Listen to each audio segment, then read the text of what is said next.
오늘 설교 제목을 한번 따라해 주시기 바랍니다. 내가 아니라 하나님. 한 번 더. 내가 아니라 하나님이십니다.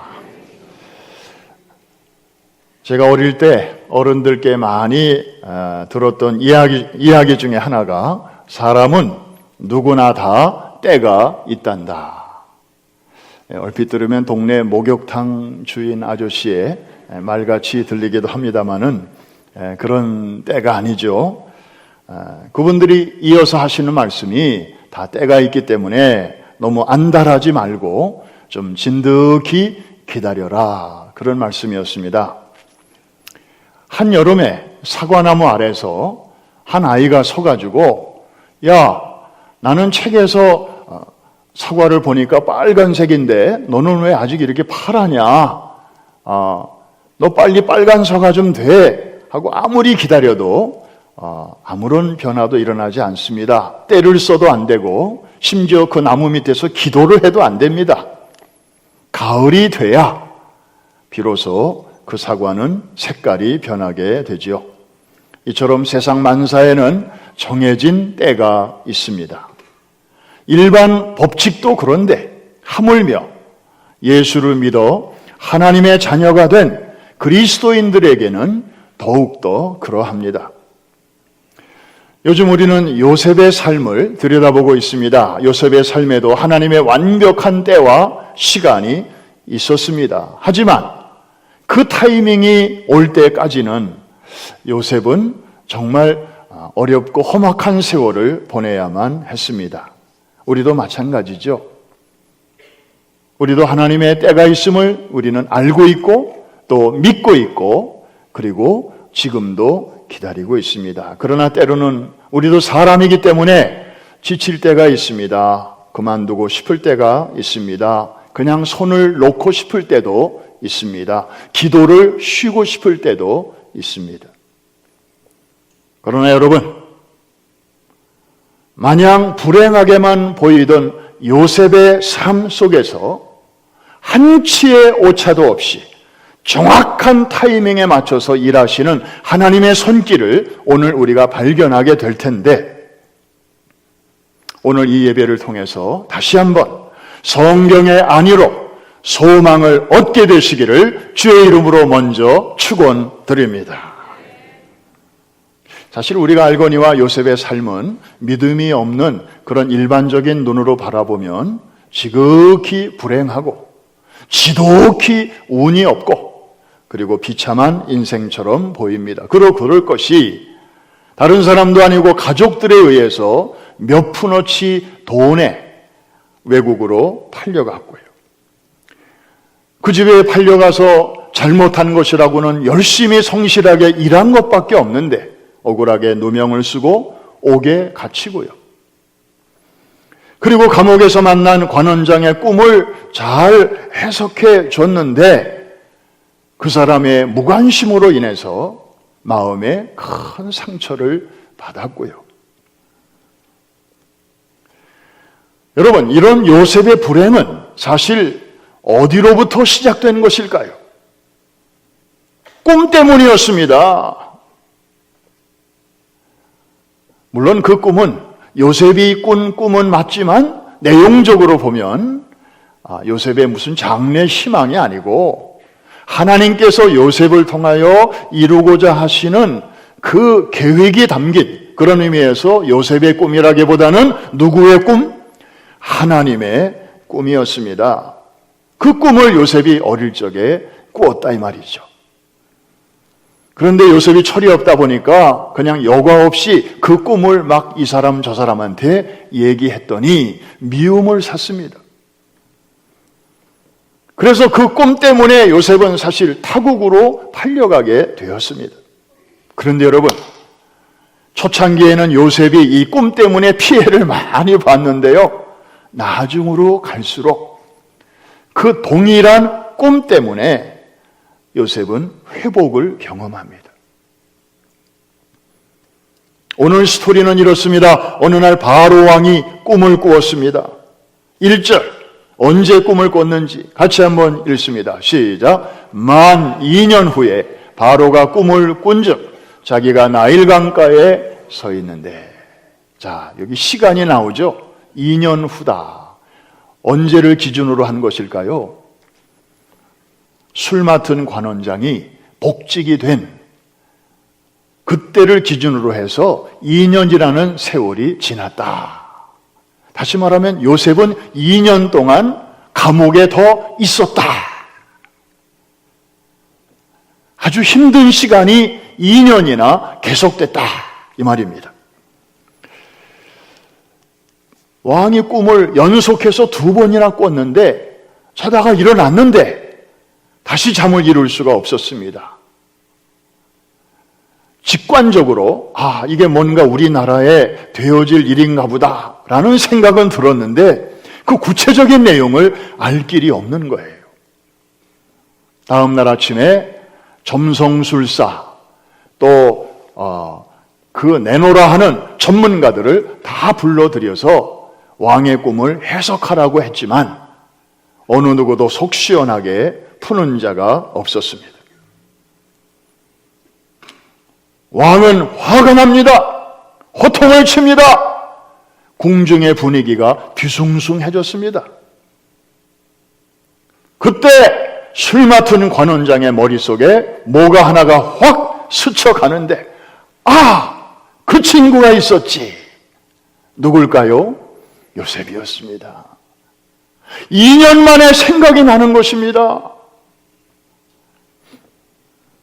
여러분, 이쯤에서 한번 생각해 보자고요. 제가 요새 가끔 설교 중에 가정법을 씁니다. 역사에는 가정이 없다고 하지만 What if? 만일에 그때 그 일이 그렇게 진행이 되지 않고 이렇게 진행됐으면 어떤 일이 생겼을까? 한 번쯤 생각해 보는 거 도움이 되잖아요. 만일에 2년 전에 그 술 맡은 관원장이 이제 복직이 되자마자 요셉을 기억하고 관계 요로를 찾아다니면서 이보시오 내가 감옥에서 이런 청년을 만났는데 알고 보니까 억울하게 지금 옥살이를 하고 있습니다. 이 청년을 좀 구해줍시다 해가지고 일주일 만에 혹은 한 달 만에 요셉이 석방이 되었다고 한번 가정해 보십시다. 성경의 스토리가 어떻게 전개됐을까요? 무슨 일이 일어났을까요? 요셉이 일찍이 석방은 됐겠지만 오늘 이 순간처럼 요셉이 바로 왕 앞에 서게 되는 일은 가능하지 않았을 것입니다. 왜? 그때는 바로 왕이 꿈을 꾸지 않았을 때니까. 왕이 요셉을 부를 일이 뭐가 있겠습니까? 사랑하는 성도 여러분, 여러분 다 이제 인터넷 시대에 인터넷 나름대로 전문가들이시지 않습니까? 핸드폰이나 혹은 아이패드나 또 노트북이나 집에 있는 데스크탑, 거기 앉으면 내가 원하는 자료를 이렇게 클릭을 하면 이 커넥션이 아주 스트롱하거나 또 아주 내용이 간단하면 즉시 내가 원하는 자료가 팍팍 나오면 기분이 좋잖아요. 요새 한국은 인터넷 그 스피드 경쟁 시대다 보니까 그런 말이 있어요. 나보다 같은 회사에서 나보다 늦게 들어온 후배가 나보다 이 직급이 올라가는 거는 내가 참을 수 있다. 그러나 내 인터넷의 와이파이가 느린 거는 나는 참을 수 없어. 이런 말이 나올 정도니까. 사람들이 아주 빠른 걸 좋아하잖아요. 그런데 어떤 때는 내가 눌렀는데 저런 사인이 계속 나올 때가 있거든요. 바로 저거. 저게 뭐예요? 이 버퍼링이라고 하는 거. 그래서 제가 버퍼가 뭔지 찾아봤더니 내가 이제 핸드폰으로 뭘 자료를 이렇게 요청을 했잖아요. 눌렀잖아요. 그러면 내 기계 안에 이제 내가 요청한 데이터를 저장할 수 있는 공간이 있는데 그거를 버퍼라고 한대요. 그래서 이게 이제 차곡차곡 쌓이게 되는데 그 과정을 버퍼링이라고 한다는 거죠. 그래서 1%부터 시작해가지고 쭉 가다가 99%를 지나서 100%가 딱 채워지면 이제 오디오가 뜨고 비디오가 뜨고 글자가 뜨고 기사가 뜨는 거예요. 그러니까 시간이 좀 걸려요. 그런데 저게 지금은 사진이라 저렇게 정지됐지만 실제로는 저게 빙글빙글 돌아가잖아요. 그 사인은 뭘 의미하는 거예요? Data is coming. Data is on the way. 지금 자료가 나한테로 오고 있다는 사인이죠. 그런데 덩치가 클수록, 자료가 묵직할수록 시간이 조금 더 걸리는 거예요. 사랑하는 성도 여러분, 술 맡은 관원장이 요셉을 새까맣게 잊어버렸던 이 2년의 시간은 물론 요셉에게는 좌절의 시간이었고 실망의 시간이었습니다. 정말 세상에 믿을 놈 하나도 없구나. 아주 상처와 분노의 시간이었을 것입니다. 그러나 똑같은 일도 하나님의 관점에서 보면 여러분 보십시오. 요셉이라는 한 청년을 역사의 중심 무대에 등장시키기 위한 하나님의 버퍼링 타임이었다는 사실입니다. 2년 동안 하나님은 침묵하시는 듯이 보였습니다. 그러나 하나님은 시계를 보고 계셨습니다.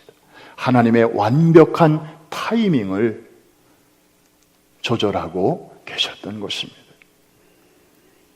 오늘 우리도 마찬가지입니다. 신앙생활을 하다 보면 때로는 하나님이 막 길을 그냥 너무나 이렇게 일찌감치 막 미리미리 열어주셔서 뜻하지 않게 아유 하나님 감사합니다. 애들도 이렇게 잘 되고 가게도 이렇게 잘 되고 또 뭐 우리 부모님도 다 이렇게 잘 되고 이 이민생활 팬데믹 시대 속에서도 다 어려운데 이렇게 잘 돼서 너무 감사해요. 그런 일들이 많은가 하면 양지가 있으면 또 음지도 있듯이 하나님이 나를 잠시 잊으셨나 보다. 그 술 맡은 관원장의 요셉을 잊어버렸던 것처럼 하나님이 지금은 침묵 모드로 들어가셨나 보다. 아무 말씀이 없으시네. 그러나 여러분, 버퍼링 타임입니다. 하나님이 여전히 일하고 계신 줄로 믿으시기를 바랍니다. 내가 원하는 자료가 아직 안 뜨고 있어요. 그냥 버퍼링 사인만 계속 나와요. 그럴 때 우리는 막 답답해요. 아유, 왜 이렇게 더디지? 아유, 못 참겠어. 그러나 여러분, 우리는 알잖아요. 이게 계속 움직인다고 하는 것은 Something is coming. 뭔가 지금 오고 있구나. 조금만 기다리면 뜨겠구나. 우리가 인터넷을 사용하면서는 그런 기대와 소망을 갖고 있으면서도 하나님의 하시는 일에 대해서는 참지 못하고 기다리지 못하고 믿지 못한다면 하나님이 얼마나 섭섭해 하시겠습니까? 이해가 되시는 분들만 아멘. 야, 내가 인터넷만 못하냐? 네 손에 있는 핸드폰만도 내가 못하게 보이냐? 하나님이 그렇게 생각하시지 않을까요? 기가 막힌 하나님의 타이밍에 맞추시려고 하나님은 2년을 기다리신 거예요. 그리고 바로에게 꿈으로 나타나신 거예요. 그리고 요셉을 역사의 무대 중앙에 세우신 거예요. 그 전에 요셉 옥에서 꺼내봐야 별 볼 일 없을 거거든요. 그래서 사도 바울은 갈라디아서 6장에서 우리에게 이렇게 권면하고 있는데 저 말이 참 이제는 이해가 되실 겁니다. 여러분 각자에게 주시는 하나님의 음성으로 들으면서 같이 한번 큰 소리를 읽습니다. 우리가 선을 행하되 낙심하지 말지니 포기하지 아니하면 때가 이르매 여러분 저기 버퍼링 사인이 이렇게 배경으로 있는 거 마음의 눈으로 보이십니까? 예, 우리의 신앙생활에도 그게 있습니다. 그런데 낙심하지 말라고, 포기하지 말라고. 때가 이름에 때가 나오네요. 카이로스, 하나님의 시간입니다. 버퍼링이 끝나는 순간 저 때가 이르게 될 것인데, 한번 따라합시다. 때가 이름에 거두리라, 나오리라, 보이리라. 할렐루야. 감옥에서 나온 요셉은 드디어 당대 최고의 권력자인 바로왕 앞에 서게 됩니다. 여러분 여기서 잠깐 한번 그림을 그려보십시오. 지금 바로의 궁중에 왕이 딱 위엄을 갖추고 앉아있고, 거기에 외국인 젊은 친구, 이제 막 30세가 될 때에 요셉이 그 앞에 아주 남루한, 감옥에서 금방 나왔으니까 물론 수염도 깎고 좀 기본적으로 샤워도 하고 복장을 갖추어서 왕 앞에 세우긴 했습니다마는 그 요셉의 모습이 그 바로왕 앞에 서 있는 그 광경을 한번 생각해 보십시오. 겉으로 보기에는 누가 주인이고 누가 조연입니까? 당연히 바로왕이 주인공이죠. 왜? 바로왕이 요셉을 호출을 했고, 그리고 내 꿈을 해석하라고 지금 명령을 했고. 그런데 여러분, 껍데기를 보면 그런데 내용적으로 보면 아닙니다. 바로가 주인공이 아닙니다. 요셉이 주인공입니다. 바로는 조연입니다. 하나님의 역사가 이제 막 펼쳐질 참인데 바로는 그냥 하나님의 심부름꾼입니다. 하나님의 역사는 요셉을 통하여 이루어질 것입니다. 우리는 여기서 놀라운 진리 하나를 발견하게 됩니다. 세상의 역사와 하나님의 역사의 차이점입니다. 세상의 역사, 이 독일 사람들은요, 하도 이 철학이 발달해서 그런지 세상의 역사를 가리키는 명칭이 따로 있고, 이 의미로서의 역사, 하나님의 역사를 가리키는 명칭이 따로 있어요. 영어는 그냥 하나예요. 히스토리, 하나인데 독일 말로는 이쪽은 히스토리에라고 하고 이쪽은 게슈히테라고 아예 명칭이 달라요. 여러분, 세상의 역사는 힘 있는 자 중심으로 쓰여집니다. 힘 있는 나라 중심으로 진행됩니다. 이집트가 그랬고, 그 다음에 바벨론이 그랬고, 그 다음에 메데 페르시아가 그랬고, 그 다음에 헬라 제국이 그랬고, 그 다음에 로마 제국으로 이어지는 그런 역사입니다. 그 시대에 그 나라만 있었습니까? 수십 개, 수백 개의 다른 나라도 있었지만 다른 나라는 별로 별로 빛을 못 봐요. 그 강한 나라들 중심으로 역사가 다 기록됐기 때문에. 그런데 하나님의 역사가 있습니다. 거기는 힘 있는 자 중심이 아닙니다. 꿈꾸는 자 중심입니다. 그 꿈은 어린애한테 너 장래 꿈이 뭐냐? 그렇게 물을 때의 그런 꿈이 아니죠. 하나님이 불어넣어 주시는 꿈입니다. 어린 요셉에게 하나님이 꿈으로 장차 하실 일을 보여주신 것처럼. 그렇습니다. 하나님의 역사는 꿈꾸는 사람을 통해서 하나님의 꿈을 꾸고 그 꿈을 간직하는, 그리고 그 꿈을 이루어드리기 위해서 오늘에 충실하며 내일을 준비하는 그런 믿음의 사람들을 중심으로 움직인다고 하는 사실을 여러분들이 오늘 붙잡게 되시기를 주의 이름으로 축원합니다.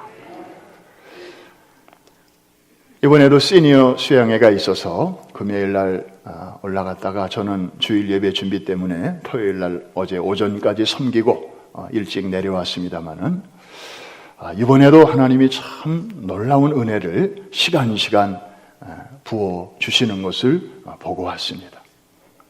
시니어 수양회는 주제가 있습니다. 행복회로의 초대예요.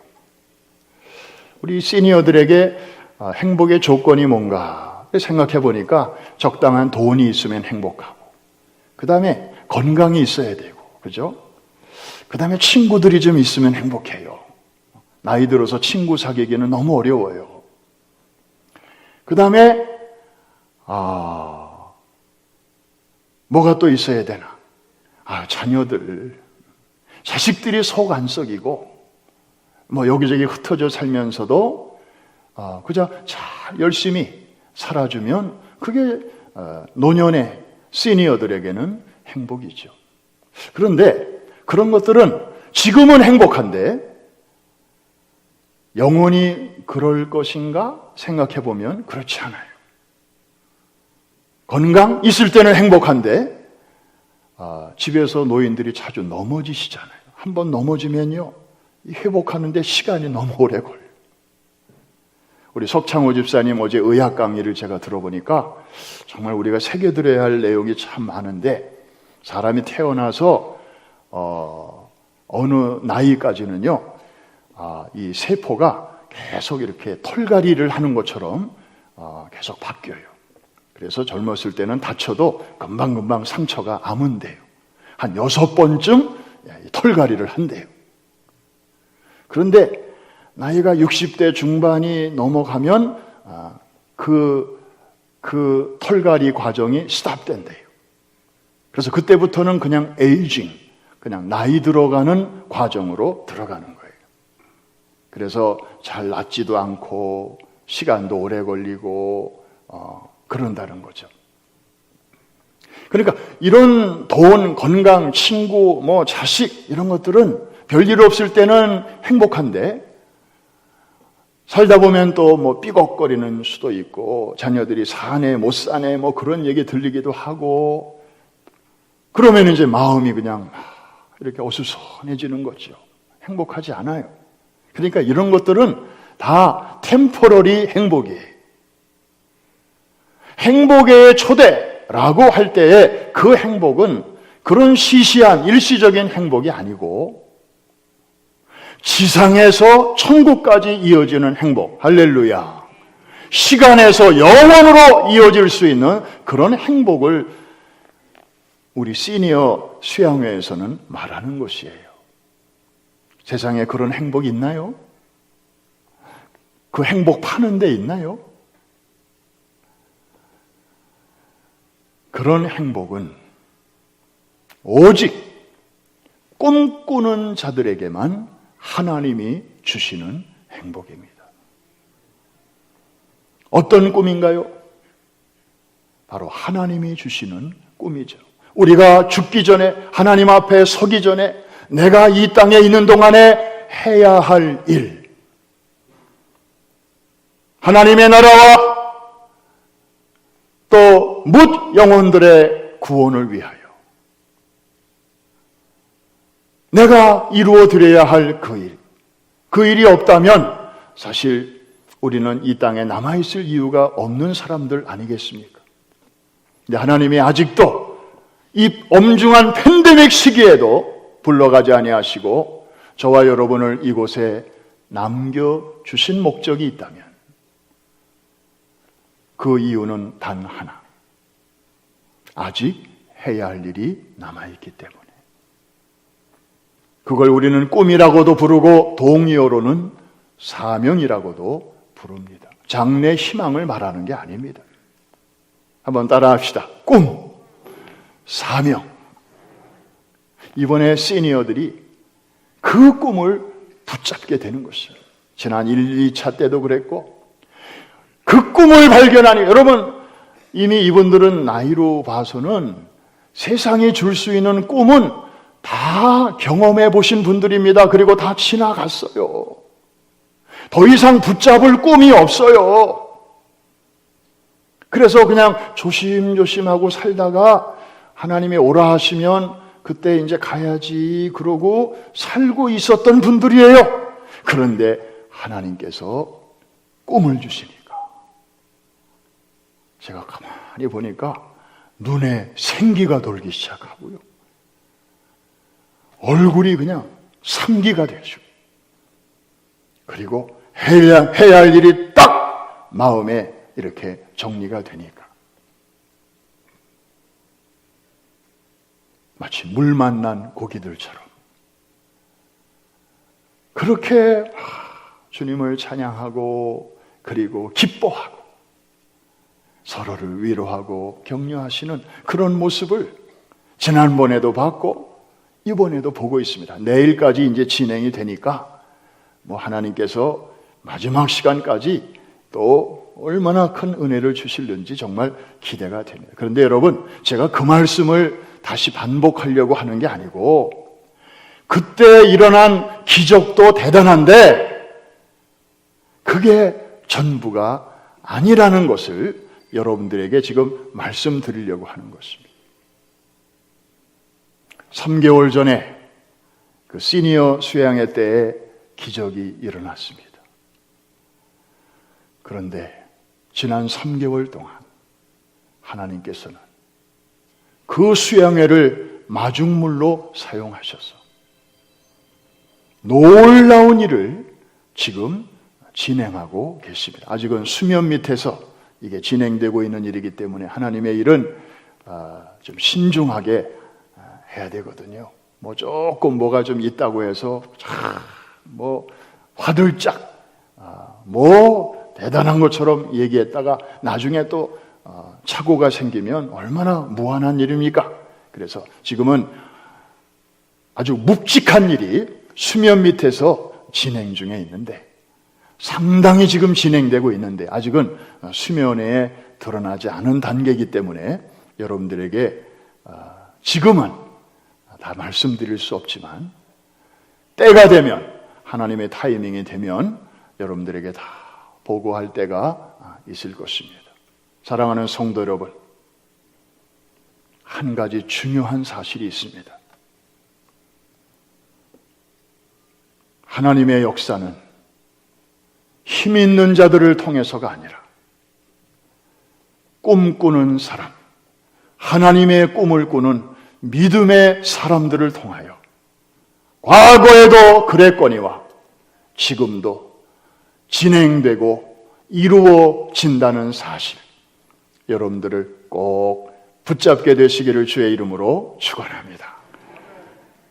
조금 있으면 그때 강단에서 말했던 그 얘기가 바로 저 얘기를 두고 하는 얘기였구나. 아마 그때쯤이면 고개를 끄덕끄덕 하시는 분들이 많을 것입니다. 사랑하는 성도 여러분, 이제 마지막 대목입니다. 요셉은 바로의 꿈을 해석하기 위해서 바로 왕 앞에 딱 섰습니다. 그런데 한 가지를 먼저 분명하게 밝힙니다. 바로 16절인데 같이 한번 읽겠습니다. 시작. 요셉이 바로에게 대답하여 이르되 내가 아니라 하나님께서 바로에게 편안한 대답을 하시리이다. 오늘 설교 제목이 저기서 나왔습니다.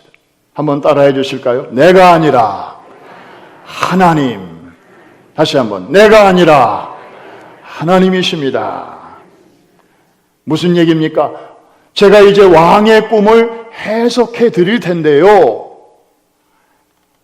그 해석의 말은 제가 하지만 그 해석의 능력은 나로부터 나오는 게 아니고 바로 제가 섬기는 여호와 하나님께로부터 오는 것임을 제가 분명히 말씀드립니다. 이겁니다.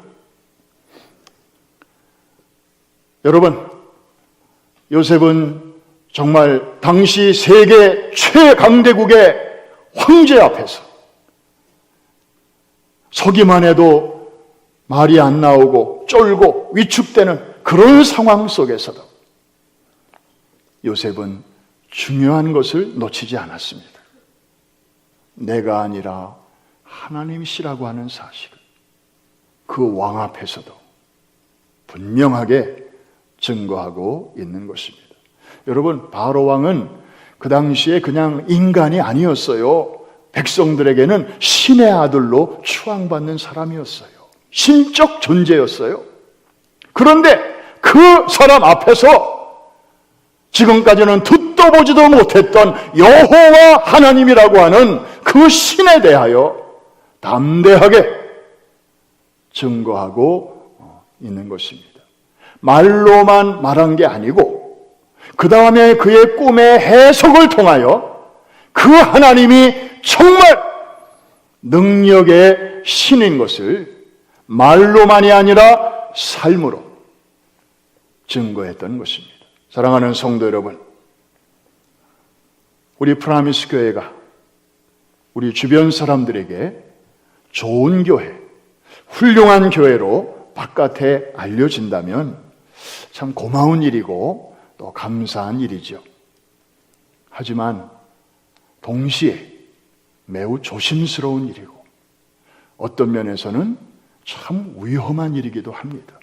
오해 없이 들으시기를 바랍니다. 왜 그런가요?